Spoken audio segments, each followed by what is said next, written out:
Yes, sir. Can we please do this question? dx upon number x plus 4 minus x square and limits are 0 to 2. 0 to 2 और dx upon x plus 4 minus x square. हाँ 0 to 2 x plus 4 minus x square. अब देखिए ये root के अंदर होगा, नहीं, root में नहीं है सर। बिना रूट का है तो हटा देते हैं। अब इसमें इतना ही बात है बस,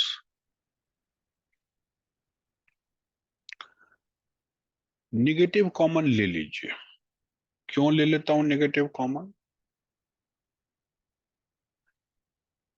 क्योंकि एक्स स्क्वायर टर्म निगेटिव नहीं होना चाहिए। जी, ओके। ये dx अपॉन था ना, नीचे था ये, है ना?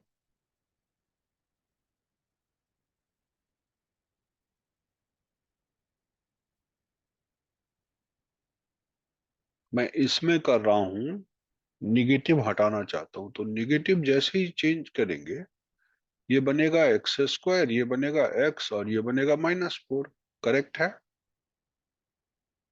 जी सर, करेक्ट। अब इसके बाद लिमिट मिट सब कुछ हटा के चल रहा हूं, dx बाय इस वाले हिस्से को थोड़ा वो कर लेते हैं हम लोग, स्क्वायर कंप्लीटिंग। तो ए स्क्वायर -2 इंटू, क्या x/2 लिख सकेंगे?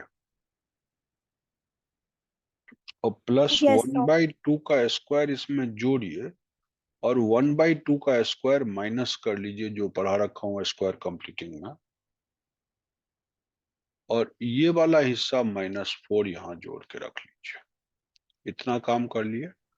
जी, ओके। नेक्स्ट स्टेप में ये आ रहा है निगेटिव ऐसे x -12 का होल स्क्वायर, और -4 और -1/4, तो ये कितना बन गया? 4 4 जा 16 एंड 1 -17/4, है ना?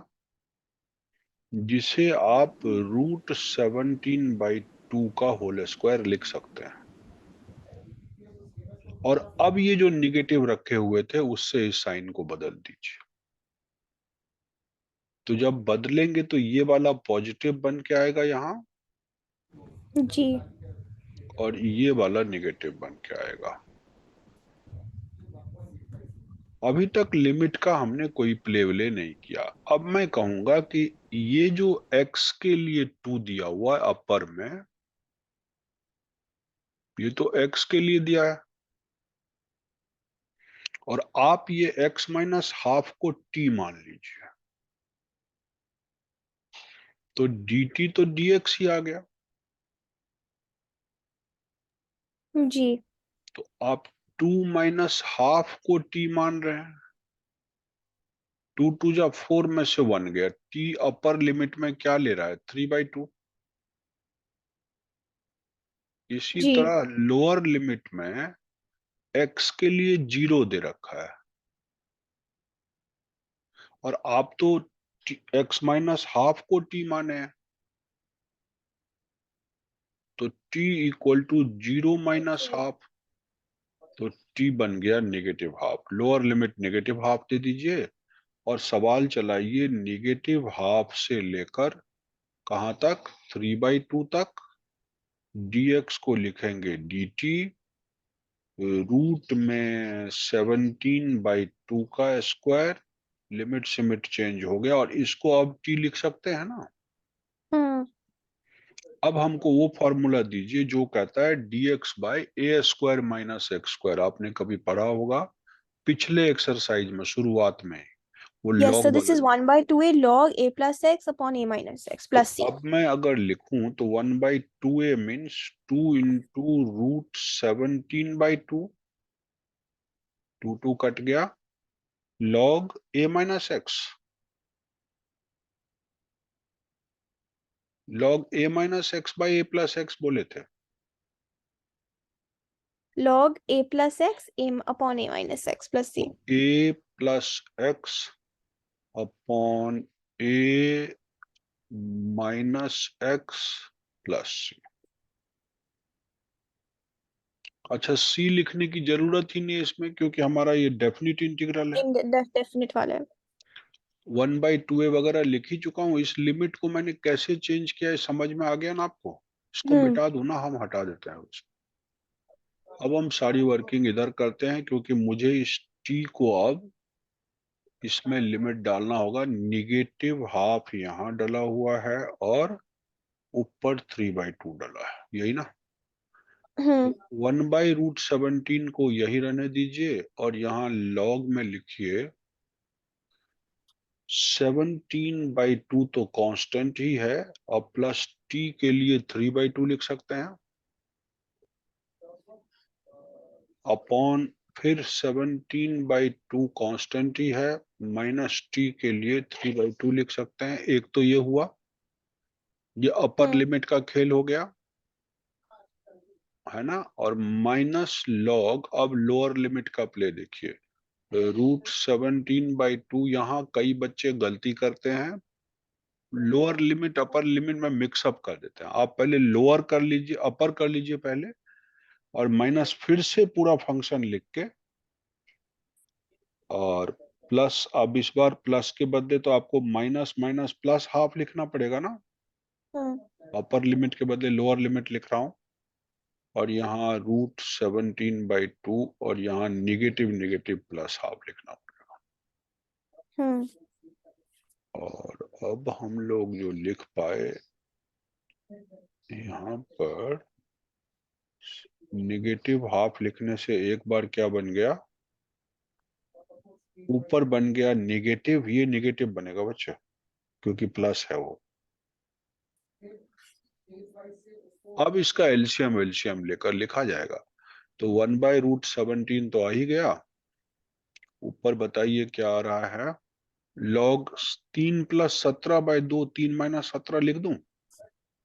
जी 3 + √17 ये आया, जी और माइनस लॉग इसे लिख सकता हूं √17 -1, है ना, जी बाय √17 + 1। वो 2 एलसीएम लेके मैंने काट लिया। और अब हम्म आप कहेंगे कि ये log m minus log n है, तो log m अपॉन n लिख दीजिए इसको। अब फिर ये रैशनलाइजेशन किया हुआ है, जो थोड़ा सा डिफिकल्ट सम को बना रहा है।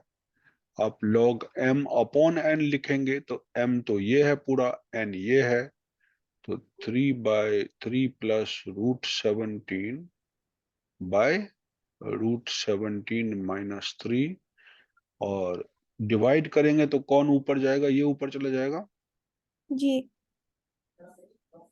अपॉन √17 - 1। और इसी सब को मल्टीप्लाई मल्टीप्लाई करके आंसर लिख देना। मल्टीप्लाई करना आएगा आपसे term by term, this into this, जी वो लिख के चले आइए।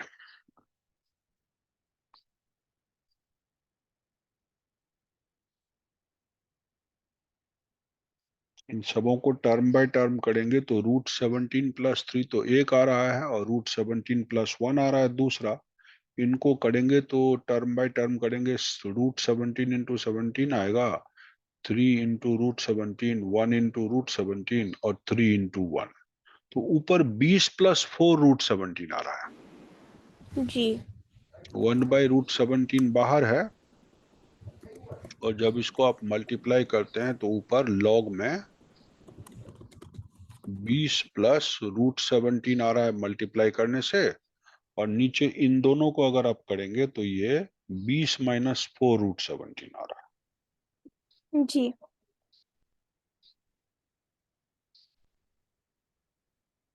और ये भी 4 √17 आ रहा है। तो इसमें से भी 4 कॉमन लिया जा सकता है, नहीं हम्म तो अगर 4 4 कॉमन लेकर काट लेंगे तो ये 5 + √17, और ये 5 - √17 लॉग में खाली बचेगा। बस उसके बाद तो आंसर लिख सकते हैं आप, रैशनलाइज करके। ये खेल ऐसा था, थोड़ा सा आगे चल करके इसमें कैलकुलेशन ज्यादा हो रहा है।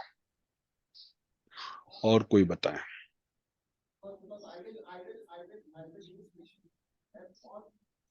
Sir, and can we do one more from this exercise? Can we? बताइए बताइए।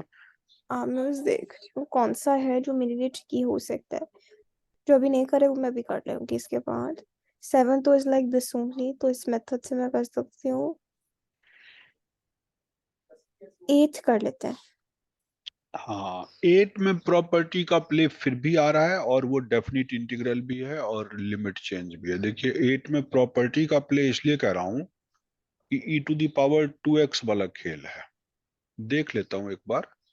और -1/2x² है, और e⁻²x है। जब ये देखता हम्म। हूं तो मुझे दिमाग में आता है कि हो सकता है कोई प्रॉपर्टी वगैरह लगता हो। तो रिप्लेसमेंट जो है वो मैं किसको दूंगा? 2x को t मान लेता हूं। ये जो 2x है इसको t मानता हूं। तो dt क्या हो गया? 2dx। हम्म। सो dx के लिए रिप्लेसमेंट dt/2 दे सकता हूं, और यहां सब में रिप्लेसमेंट दे रहा हूं। अब लिमिट भी मैं बदल लूं तो ये तो x के लिए था लिमिट हमारा 2 और 1 ना। तो t के लिए क्या होगा? अपर लिमिट चेंज ही कर लेता हूं यहाँ पर। अपर लिमिट x के लिए 2 दिया है, और हमने 2x इक्वल टू t माना है। तो 2 × 2 = t। t के लिए 4 चला गया, अपर लिमिट में चला गया 4। हम्म। और फिर x के लिए 1 दे रखा है लोअर में, तो मैंने तो 2x इक्वल टू t माना है, तो 2 × 1 = t। सो t आ गया 2। लोअर लिमिट में 2 आ गया। और अब सबको t के टर्म में डालूं तो ये देखिए e⁻²x को तो आप e⁻t लिख रहे हैं। 1/x को क्या लिखेंगे? x को अगर हम्म। t लिख रहे हैं तो x को लिखेंगे t/2। 1/x को लिखेंगे 2/t। Is it so?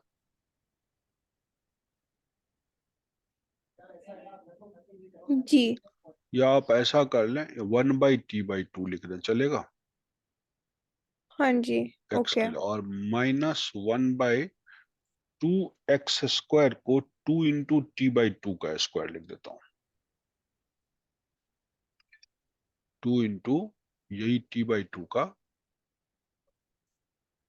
Square लिख देता हूं। और dx के लिए तो मैं dt/2 कहीं लिख ही रखा हूं।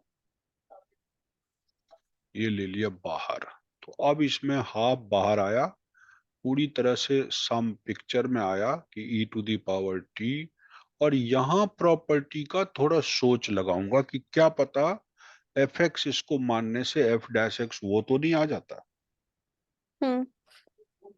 कुछ दिख रहा है ऐसा। तो मैं ये चाह रहा हूं कि ये मैं 4/t² लिख दूं तो चलेगा? 2/t और 2, ये देखिए 2/t आ रहा है रेसिप्रोकेट करने पर, और ये बन रहा है 2/t, और ये बन रहा है 2/t², है ना? जी। कैसे बन गया ये? क्योंकि 2 का स्क्वायर 4 बनेगा, तो 2 × 2 और वो 4, 4 वो से 2 2 कट ऊपर गया। चला गया, वो 2 ऊपर चला गया। और यहां मैं dt लिख रहा हूं। और ये सब कुछ करने के बाद मैंने वही खेल खेलना है। 2/t को अगर 2 भी लेके यहाँ हटा दूं तो चलेगा? हम्म। ये लीजिए 2 हटा दिया, यहाँ 2 आया, यहाँ 4 आया, e⁻t आया, एक ब्रैकेट में 1/t। और अब याद करिए ये वही सवाल आ रहा है। अभी अभी हमने प्रॉपर्टी में किया था कि ft को 1/t माने तो f'(t) क्या बनेगा? -1/t²। देखिए इसमें है प्रेजेंट दोनों के दोनों। ऐसा सम तो हमने अभी अभी किया ही था उसमें, प्रॉपर्टी वाले में। जी। सो अगर e⁻t ft भी हो और कहीं f'(t) भी हो, तो आप इसका इंटीग्रेशन डायरेक्ट क्या लिखते हैं? e⁻t ft लिख देते हैं। और प्लस सी लिखते हैं, लेकिन सी रिक्वायर्ड नहीं है, खाली ये लिखिएगा। तो ये तो इससे गया, इंटीग्रेशन में 2 4 लिमिट आया, और ये मैं लिख सकता हूं इसको हटा के ही 1/t इंटू e⁻t, और लिमिट डाल सकता हूं 2 और 4 का। कोई डाउट हो तो अब बताइए मुझको। मैंने ये प्रॉपर्टी लगाई, यहाँ लिख दीजिएगा यूजिंग दिस प्रॉपर्टी, है ना। जी। अब आप देखिए, चल रहा था लिमिट रिप्लेसमेंट का, लेकिन थोड़ा सा ये दर्शन आपको दिख गया। अभी अभी हमने किसी पेज में किया होगा, अपने कॉपी में नोट किया था, यहाँ 1/x था और यहाँ 1/x² था। तो वहीं से मैं प्रॉपर्टी ऐसा वाला लगा रहा हूँ, और ये प्रॉपर्टी यहाँ भी लगता नजर आया, -1/x²। अब इसमें तो लिमिट ही लगाना है ना, जी। आंसर आ जाएगा। एक बार 4 लगाइए तो क्या बनेगा, 1/4 e⁻4, अपर लिमिट लग गया, हम्म। -1/2 e⁻2, लोअर लिमिट लग गया। और अब कुछ क्या करना, बस 2 4 का एलसीएम लेकर के, लेकिन t को फिर से रिप्लेस करना पड़ेगा, है ना। तो 1/4 e का पावर 4 और e का पावर 2 आया ना।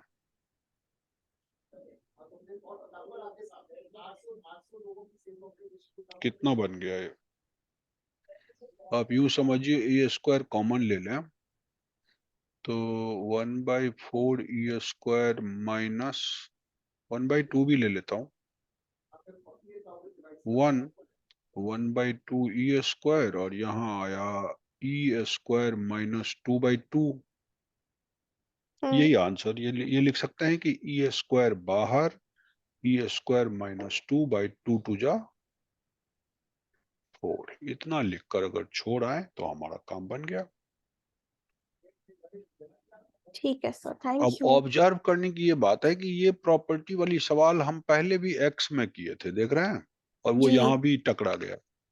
तो बात तो वही हुई जैसे उसमें किए थे, और ये एक्सरसाइज भी लगभग आपका पूरा हुआ। इसमें मैं एक बाकी का भी सम, खुद करती हूँ। बाकी आपको मिसलेनियस ही चल रहा है, मिसलेनियस में एक सम डिफिकल्ट दिख रहा है मुझको। डन, इतना काम हम आपका कर दिए। फिर आपको असली प्रॉब्लम आएगी उस वाले में, आप कह रहे हैं वो प्रॉपर्टी आप कर लेते हैं। 7.11 ना बहुत बार मैंने किया था, तो 7.11 में प्रॉब्लम नहीं है। आई डन हाफ अभी प्री क्लास, अभी हम्म, क्लास के बाद मैं फिर से करती हूँ। तो ये तो मतलब बाकी इंटीग्रेशन, का आधा करती हूँ। फिर इंटीग्रेशन कोई में अब डाउट होगा तो खाली, अगली क्लास में पूछ लूंगी। इंटीग्रेशन में अब खाली मिसलेनियस जो है ना, उसके सम्स हाँ। रह गए। और इस समय प्रॉपर्टी वाले में भी हमने कभी लिखवाया होगा आपको, हम्म। लॉगरिथमिक वाले सम्स, 10 वाला सम, क्वेश्चन नंबर 10, ये सब जो आप किए हैं उसकी बात कर रहा हूँ। आप कह रहे हैं कि जी। हमको आता है, तो उसी की बात कर रहा हूँ। उसमें 10 क्वेश्चन हम आपको एग्जाम्पल से लेके एक्सरसाइज तक बताएंगे, जो पेपर जी। में आएगा। ठीक है बच्चे, तो आज थैंक यू तो सर। खत्म हो गया, फिर अपना टाइम मैनेज कर लें ठीक से। जी। हम जरा आपका क्लास अपडेट कर लेते हैं आज का। Thank you sir. ओके चलो।